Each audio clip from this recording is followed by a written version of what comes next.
விடுதலை சிறுத்தைகள் கட்சி சார்பில் வன்னியரசு நாளை காலை அமைச்சராக பதவியேற்பது உறுதியாகியிருக்கிறது. ஏற்கனவே இந்திய யூனியன் முஸ்லீம் லீக் சார்பில் ஷாஜஹான் அமைச்சராக பொறுப்பேற்க உள்ளதாக அறிவிக்கப்பட்டிருக்கும் நிலையில் நாளை விசிக சார்பில் வன்னியரசு அமைச்சராக பதவியேற்கிறார் என்ற தகவல் வெளியாகியிருக்கிறது. கூடுதல் விவரங்களை செய்தியாளர் ராஜகுமரன் வழங்க கேட்கலாம். ராஜகுமரன், விவரங்களை சொல்லுங்க. தமிழகத்தில் பல ஆண்டுகளுக்கு பிறகு கூட்டணி அரசை தமிழக வெற்றி கழக தலைவர் முதலமைச்சர் விஜய் அமைத்திருக்கின்றார்.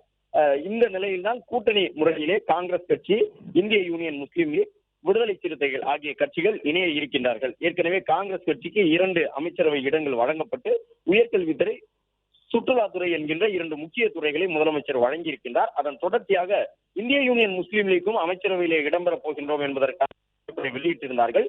விடுதலை சிறுத்தைகள் கட்சியும் கூட இன்று இரவு முடிவெடுத்து நாளை நடைபெறக்கூடிய அமைச்சரவை பதவியேற்பு விழாவிலே பங்கெடுத்து வன்னியரசுவை புதிய அமைச்சராக அமைச்சரவை மூலமாக கொண்டு வருவதற்கான முயற்சியில ஈடுபட்டிருக்கின்றார்கள். முக்கியமாக இந்த 2 கட்சிகளுமே திமுக கூட்டணியிலே வலுவாக உள்ள கட்சிகள்.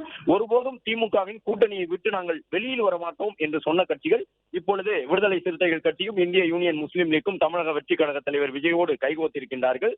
அமைச்சரவையிலே இடம்பெறப் போகின்றார்கள்.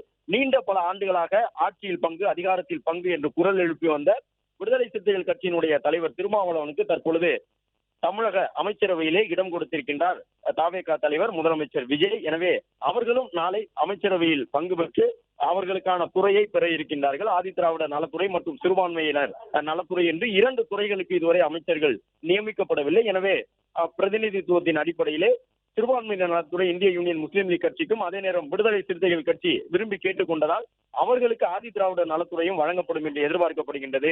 நாளை காலை 10 மணி அளவிலே புதிய அமைச்சர்களுக்கான பதவியேற்பு நடைபெற்று 33ஆக தற்போது இருக்கக்கூடிய அமைச்சரவையினுடைய எண்ணிக்கை 35ஆக உயர்வதற்கான ஒரு வாய்ப்பு அமைந்திருக்கின்றது.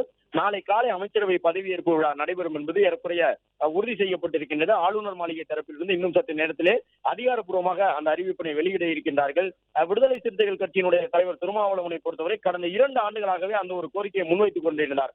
ஆட்சியில் பங்கு வேண்டும், அதிகாரத்தில் பங்கு வேண்டும். 2 திராவிட கட்சிகளும் தங்களுடைய வலிமையை இழக்க தொடங்கி இருக்கின்றார்கள். இந்த நேரத்தில் கூட்டணி கட்சிகளை அனுசரித்து அவர்கள் செல்ல வேண்டும்.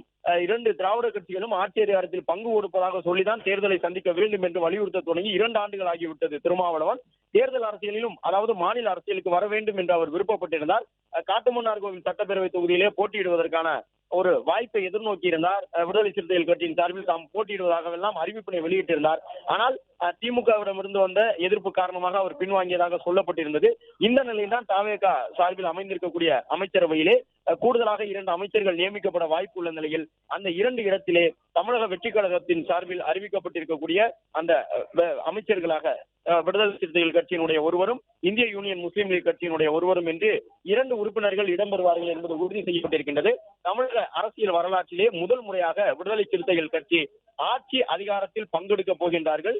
கிட்டத்தட்ட 2000ஆம் ஆண்டு முதல் தொடர்ந்து தமிழக அரசியல் களத்திலே தவிர்க்க முடியாத ஒரு அரசியல் தலைவராக திருமாவளவன் இருந்து வருகின்றார்.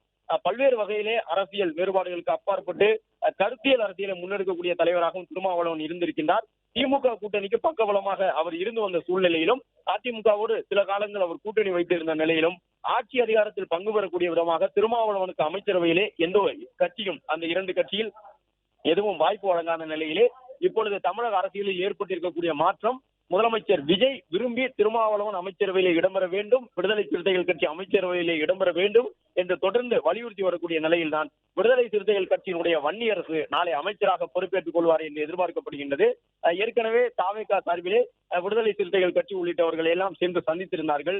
திருமாவளவனை சந்தித்து தன்னுடைய வாழ்த்துக்களை பெற்றுக் கொண்டார் அவரிடமிருந்து தமிழக முதலமைச்சர். எனவே நாளை நடைபெறக்கூடிய அமைச்சரவை கூட்டத்தில் அந்த முக்கிய முடிவுகள் எட்டப்படும் என்று எதிர்பார்க்கப்படுகின்றது.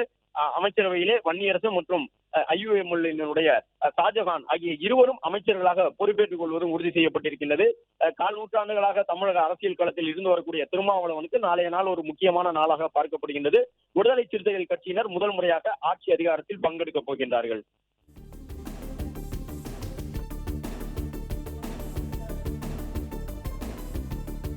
பிளே ஸ்டோர் மற்றும் ஆப் ஸ்டோரில் இருந்து பாலிமர் செயலியை QR கோடு மூலம் பதிவிறக்கம் செய்யுங்கள். செய்திகளை உடனுக்குடன் பெறுங்கள்.